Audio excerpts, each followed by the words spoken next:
Topping today's news, the parents of the man found dead on Paradise Island beach last Friday say they will not let the matter be swept under the rug. A man shot and killed in the early morning hours on Peter Street. Jet ski operators to wear body cameras as the U.S. warns its citizens about sexual assaults, and the opposition leader reacts to the recent Moody's B1 rating for the Bahamas.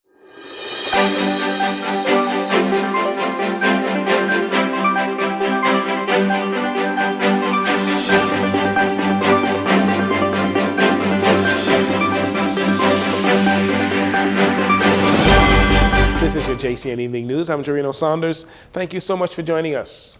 Earlier this week, police informed the media that the male body that was found unresponsive on a beach at Paradise Island was officially identified as 23-year-old Denari McCalmont of Bowie, Maryland, USA. McCalmont arrived in the Bahamas on Friday, April 4th, along with other family members.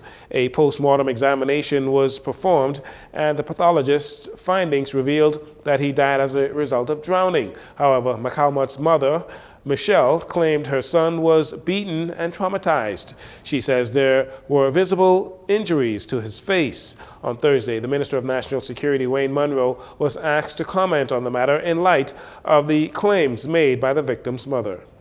There's an autopsy. I'm familiar with the forensic pathologist who was trained in the U.S., who I think participated in some of the work when they were seeking to identify people from ground zero. They're very competent forensic pathologists. If they do not give faith and credit to her conclusions, which will be in a comprehensive report, I'm quite sure when they transport, they can have another pathologist look at it if they see fit. But I would have faith and confidence in the work of the forensic pathologists. Ms. McCalmont said the family was on their annual vacation and is now demanding justice as she has more questions than answers. Meanwhile, police say they are still awaiting a forensic toxicology analysis and investigations are ongoing. That said, they say foul play is not suspected at this time. The matter will also be forwarded to His Majesty's coroner. Well, the parents of Denari McCalmont, they have retained an attorney, Keith Seymour, and during a press conference held just hours ago on Zoom, they expressed their disappointment and frustration with the investigation by the Royal Bahamas Police Force and the lack of support they received from the security department at Atlantis during the search for their son and now during the investigation. Denari's mother, Michelle, who is also a registered nurse, is convinced her son, who was found near the rocks on the western end of Cabbage Beach, was killed. She says they will not allow their son's death to be swept under the rug as there are too many questions left unanswered. Denari knew no one in Nassau. No one. This is the family. This is a family trip, and they just reached. Yeah. They went to Anthony's to eat. On one side of their mouth, they're saying that he went to the beach, and who goes to the beach and is going to drown in 2 foot of water voluntarily? So obviously there are circumstances surrounding as to why he ended up on the beach that need to be answered. So they have to be properly and thoroughly investigated before any conclusions could be made. And I know somebody who was talking with him in America, and he was not going to any beach. He was actually went to eat, and then he went back to the Royal. Then on the day, on Tuesday, when we went to the briefing for this, again, the term was used, it's not a homicide. Now, how are you just deciding it's not a homicide with inconclusive summary of events? The family says Denari was seen around 8:30 p.m. following dinner at Anthony's on Paradise Island.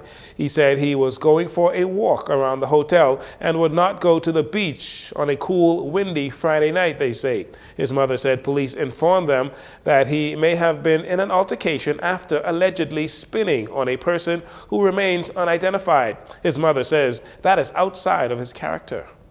Denari was a very, very loving child to me. I didn't miss it so much. Whenever he comes and he hugs you, he talks to you, he hugs, he squeezes you. He was so affectionate. If you're talking to him, he gives you a tap on the shoulder, nice light tap. That was Denari. Good guy. Good guy. I've just gone too soon.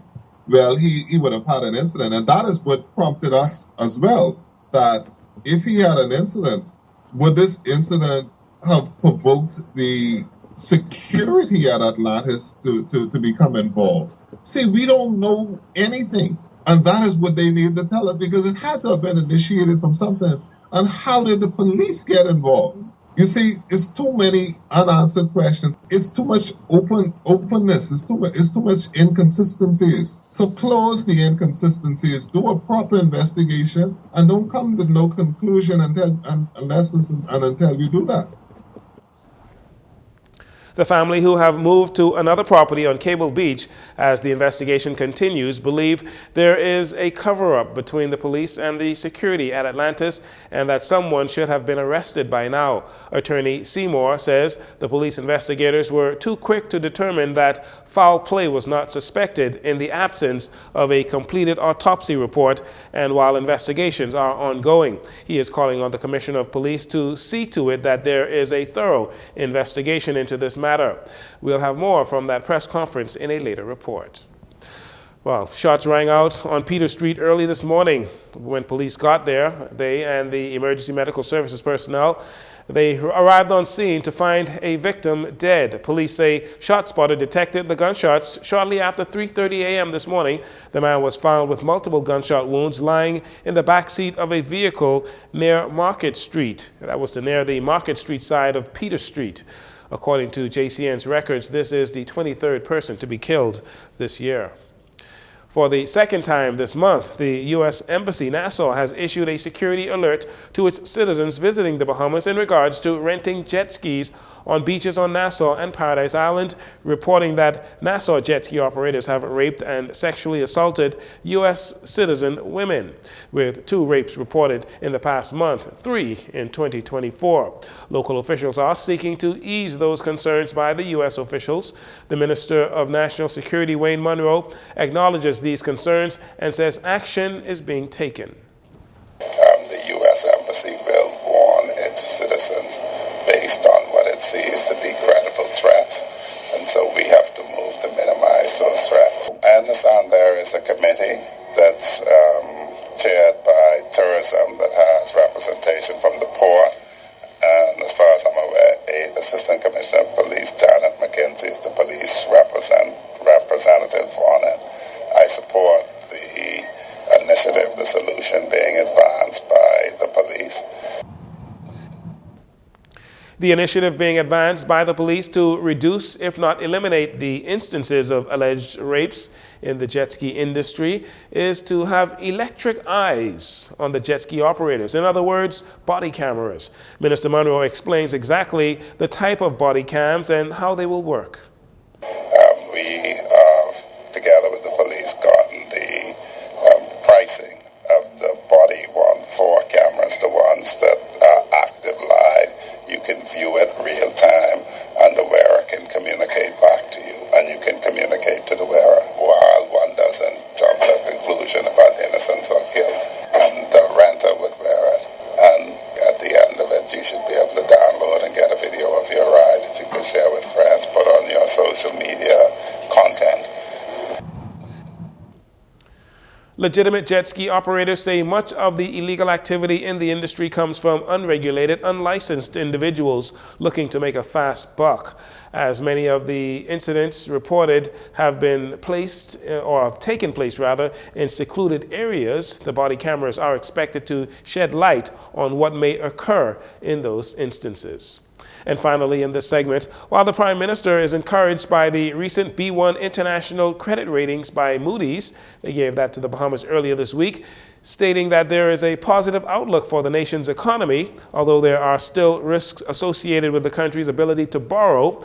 On Thursday, opposition leader Michael Pintard said in a written statement that the FNM takes note of the statement by Moody's and that they welcome the development, which can in part be attributed to the fiscal discipline, legislative groundwork, and policy actions initiated under the former FNM administration. Continuing, Mr. Pintard said it is unfortunate, though, that the the mood on the ground among Bahamians is much less positive as thousands of Bahamians face the stresses from high and rising costs, increased taxes and fees, with a concern for the direction of the country. Mr. Pintard criticized the government for taking a victory lap on fiscal prudence when they continue to award multi-million-dollar contracts to a small group of companies for suspected work, he said. Pintard said Bahamians will not be fooled by the PLP's public relations machine. He said the Bahamians want the election bell to ring, and so does the FNM. You're listening to JCN News. We'll take a break here. We'll be right back following these commercials.